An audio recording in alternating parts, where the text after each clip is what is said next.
beautiful lovelies, it's Emmy. How are you? It's great to see you and welcome back. Today's video is sponsored by Boxu. Boxu is a premium Japanese snack box that works with family-run businesses from all over Japan to deliver a new theme of authentic treats every month.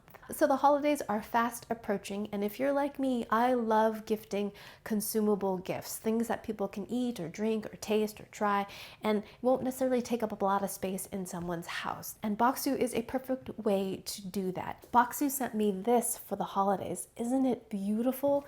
This is Boxu Golden Japan, 24 days of Japanese delights. This is Boxu's advent calendar. And when you open it up, there are 24 little drawers. How lovely. Number one is way down here. And what is it? Oh my gosh. Look. Cutest little Neko-chan. So right here, there's a QR code that you can scan to learn more about all the little treasures in here. Number two, oh, there's a delectable little peach in there. It smells like natural peach. Gooey little mochi.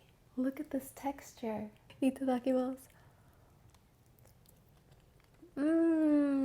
It has such a smooth suppleness. It's almost like a gel, but it has a lovely stretch and pull to it. And the flavor is beautifully peachy. It's almost like a peach aroma more than a flavor. So stretchy and chewy. It's lightly sweetened, but has a little bit of acidity to it as well. Very beautifully balanced treat. So if you want to gift an authentic taste of Japan and support my channel, please click the link down below and use my code to receive 10% off either Boxu Advent calendars. Big thanks to Boxu for sponsoring this video and for their continued support so I can make better videos for all of you. All right, my lovelies, today we're going to be making bread in a cold oven. I've been making bread, I've been baking for many years now, and never have I ever started a loaf of bread in a cold oven. I bought this baker specifically for this recipe. It's made by Emile Henry and it's French. The recipe calls for this specific baker. And this was not inexpensive. This was about $160. I'm very curious to see the quality of the bread that comes out of this thing. But it's ceramic. So inside is unglazed. That's the lid. The bottom part is glazed. So the bread will come out readily, I hope. It's ridged at the bottom as well. There are a couple cold bread recipes. And if this one works out, please let me know in the comments if you want to see another cold oven recipe. This is the no knead oat bread, but today I'm going to be making an Italian loaf because it sounds absolutely delicious. It uses semolina flour, which I believe will give it a bit of a crunch. I've never made bread with semolina in it, so I'm going to attempt that one. I'm going to be using my stand mixer because I have one, but by no means do you have to have one when it comes to bread making. You'll just be kneading it yourself on the countertop, and it may take a few minutes longer with each knead, but perfectly good kneaders right here. So I was going to use my mixer, but now that I see I've got a nice big crack in my bowl, so that's probably a bad idea. And we'll do it by hand.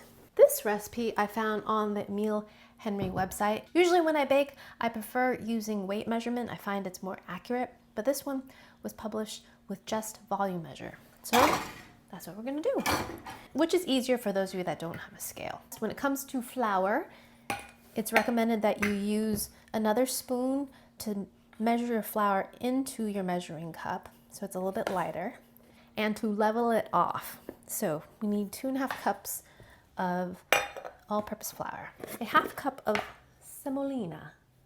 I love using this for when I make pizza. I put it on my pizza peel and it works kind of like ball bearings. It allows the pizza to roll on my peel without sticking. Room temperature water, 1 cup, 2 tablespoons. It's a 2 tablespoon spoon. Isn't that great? Didn't think I'd use it much, but I actually do. Teaspoon of sugar, boop. Teaspoon and 1/4 of salt, instant yeast, 2 teaspoons of that. And this is an interesting ingredient. This is dry milk powder. This product is from King Arthur flour, but you can just use regular non-fat dry milk as well. It's supposed to make a taller loaf. And we need 2 tablespoons of that. And then finally, 2 tablespoons of olive oil. So now we're going to mix all the ingredients. And if we were doing this in a mixer, we would do this for 2 minutes. And since I'm doing this by hand, it might take a little bit longer. This is a bread whisk, by the way. It's a tool that I find myself using a lot. I didn't think I would, but it's great for bread doughs and really thick batters because it has a nice big hole in the middle. See? And it makes quick work of mixing things together. If you use a regular whisk with all the whiskers, the little beaters are so small, it's really difficult to clean, but this is not hard to clean at all and mixes very quickly. All right, so we're gonna make a shaggy dough, which is coming along nicely. The kneading is important because it develops the gluten, which are the proteins in flour, wheat flour, that give bread its elasticity and allows those bubbles of carbon dioxide to get trapped. So it is pretty important for texture and crumb development. So now what I'm gonna do is let this rest for 15 minutes. I'm gonna knead it again for 3 minutes.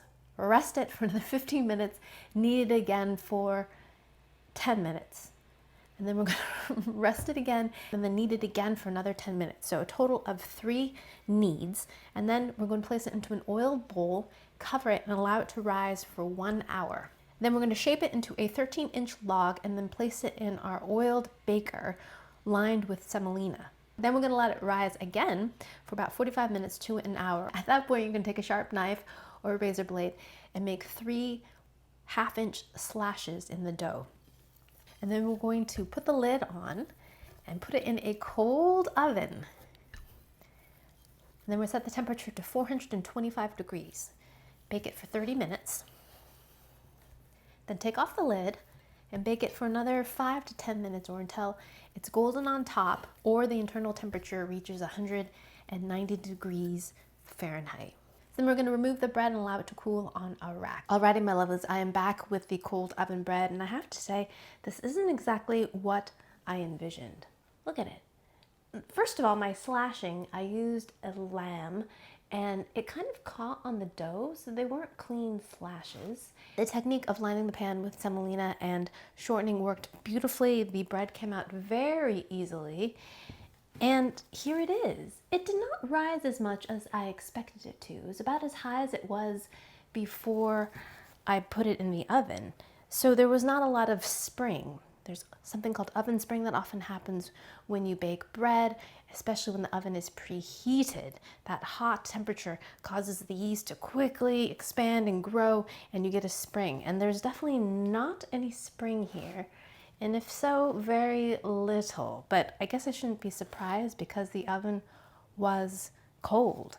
The crust looks beautiful. It browned up beautifully. The bottom looks nice. And let's go ahead and cut it. So it's been cooling for about 15 minutes. I know, when you bake bread, they ask you to cool it completely before you slice it. But most of the times I can't wait because it's bread. In terms of texture, initially, it reminds me a little bit of an English muffin. It doesn't have too much of a crust. It feels a bit squishy, but it smells great, looks beautiful, just not like bread I'm used to. Nice crust. I like the yellow color. Look at that, beautiful crumb. Squishy, squishy bread. Looks great. Let's cut another slice.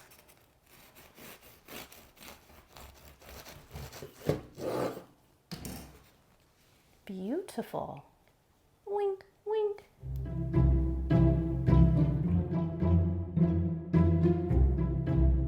Alrighty, let's give our bread a taste. Beautiful. Smells great. Here we go. Itadakimasu. Mmm. Mm-hmm. Mm. Look at that. Mm-hmm. Lovely bread. Bouncy, plush, moist. Mm-hmm. Perfectly seasoned. Just enough salt, a little bit of sugar. Not sweet at all, but lovely flavor. Soft and tender loaf of bread. It is not at all crispy though. Mm-hmm.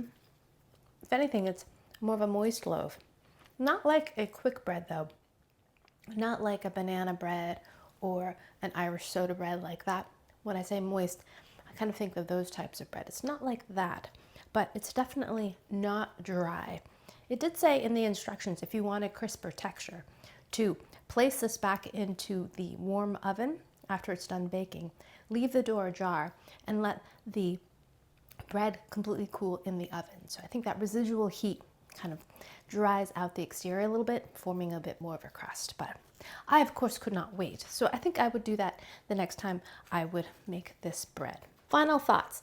$160 for this cooker to make this bread. Is it worth it? I would say no, because there are so many wonderful bread recipes that don't require a special kind of cooker that are excellent, phenomenal.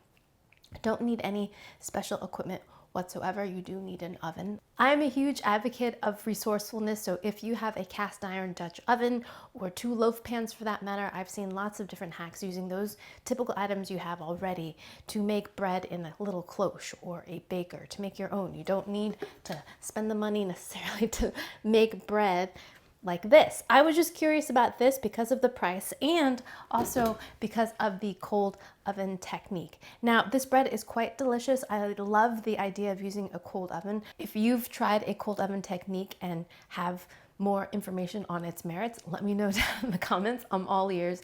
I always want to learn more. Alrighty, my lovelies, thanks so much for watching, and big thanks to Baksu for sponsoring this video. Thanks again for watching. I hope you enjoyed that one. I hope you learned something. Please share this video with your friends. Follow me on social media, like this video, subscribe, and I shall see you in the next one. Toodaloo, take care, bye!